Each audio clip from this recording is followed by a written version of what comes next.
Përshëndetje miq, jam duke zier misra, po I pastroj fillimisht, po I heqim lëkurën dhe më pas këto mustaqet. Mustaqe I quajmë ne. Edhe këto mustaqe do t'i përdorim për çaj. Këto asnjëherë nuk I flakim sepse kanë vlera ushqyese. Ndërsa misrin do ta pastroj dhe do ta vendos në një enë me ujë të ri për disa minuta me krip. Për arsye pasi mund të kenë krimba ose këto insektet e vogla, do t'i ndaj dhe I vendosim në një tenxhere. Pasi I kam ndarë në mes, do t'i shtoj edhe pak krip dhe do t'i lë për gati 20 minuta. Të rinë këtu, sepse kripa I ndihmon të largojnë parazitet, krimbat, insektet, çdo gjë. Kam mbushur një tenxhere me ujë, e kam lënë që të vlojë dhe do të shtoj një lugë gjelle me sheqer.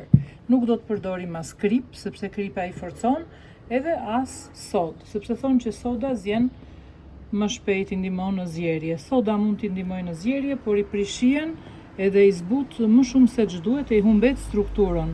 Vetëm në qoftë se keni misra shumë të thatë, ata mund t'i zje me sodë. Në këtë rast ne do të përdorim vetëm ujin me sheqer dhe uji duhet të jetë I vluar. E kemi vënë të vlojë dhe më pas vendosim një nga një misrat.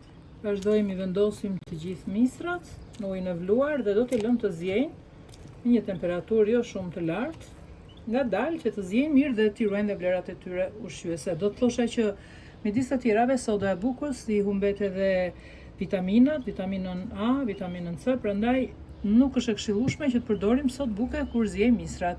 Mund të përdorim vetëm pak sheqer, si në këtë rast. Siç e shohim, misrat kanë gati 2 orë që zjejnë dhe besoj tani janë zjer plotësisht, edhe do ta mbyllim sobën. Do t'i shijojmë. Nuk ka gjë më të mirë se misrat e zier. Më pëlqejnë aq shumë sa kur shkojmë në plazh dhe shohim ato karrocat që pjekin misra, këta zotrinjt aty në det.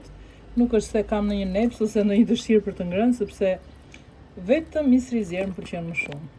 Edhe sot kam mbushur një tenxhere të madhe, do t'i shijoj për shefin tim. Ja t'i provojmë, shiko. Shiko si shtypen lehtësisht.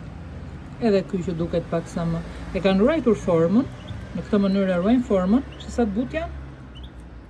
Edhe ky.